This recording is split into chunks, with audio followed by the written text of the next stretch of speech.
ওরে ও মাছেরা রে, তোদের কি দয়া নাই, মায়া নাই, বিবেক নাই, মনুষ্যত্ববোধ নাই? ওরে তোরা কি জানিস না তোদের জন্য কত আয়োজন করে আমি এই মাছ মারতে এসেছি? তবুও যদি তোদের মনের ভিতরে একটু দয়া মায়া না হয় তাহলে আমরা পারবো কি করে? ওরে ও মাছেরা রে, তোরা কি জানিস না তোদের জন্য পোল্ট্রি মুরগির ফিড এনেছি দামিডা, আবার খৈল ভিজানো খৈল এনেছি, খলির কেজি এখন অনেক, তবুও তোদের খাবার জন্য এনেছি। আরো সুস্বাদু খাবার বর্ষিতে খেতে দিচ্ছি, তোরা টুকটুক করে খাচ্ছিস কিন্তু আমার বর্ষিতে উঠছিস নে। ওরে ও মাছেরা রে, কেমন বিবেক মনুষ্যত্ববোধ তোগে?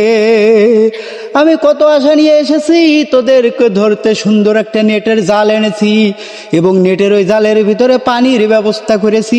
তোরা ওই নেটের জালের ভিতরে থাকবি, টুকটুক করে শব্দ করবি, পানিতে বাড়ি মারবি, পানি নড়ে উঠবে, শব্দ হবে, আমার খুব ভালো লাগবে, কলিজা ঠান্ডা হয়ে যাবে। ওরে ও মাছেরা রে, তোরা কি জানিস না আমরা বছরে মাত্র 5 দিন 10 দিন মাছ মারতে আসি। আজকে আবার আমার মা বলে দিল যদি মাছ পায় তাহলে ওল দিয়ে রান্না করবে, কিন্তু সে ওল বাসি হয়ে যাবে, তোরাও তো বাসি হয়ে যাবি, ঠিক কিনা বলেন? ওরে ও মাছেরা রে, তোদের কি আসলে সত্যি বলতে কোনো দয়া মায়া নাই? আমি আগে যদি জানতাম তাহলে তোদের জন্য শুধু শুকনো গোবর আনতাম, ওই গরুতে নেই যে থুয়েছে সেই গোবর দলা করা ছিল তাই আমি আনতাম।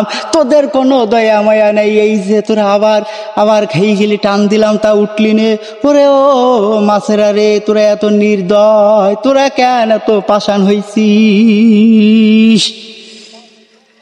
হ্যাঁ, সমস্যা এদের দয়া মায়া বইলে কিছু নেই। এত সুন্দর আয়োজন করে আইছি তারপরেও উঠতে চাচ্ছে না। বিবেক নেই, বিবেক নেই, বিবেকহীন হয়ে গেছে, বিবেক মনুষ্যত্ববোধ সব বিলুপ্ত হয়ে গেছে।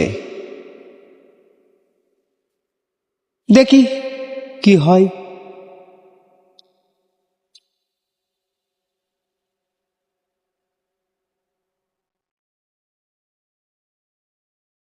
ওরে ও মাছেরা, এ কেমন নিষ্ঠুর তোরা?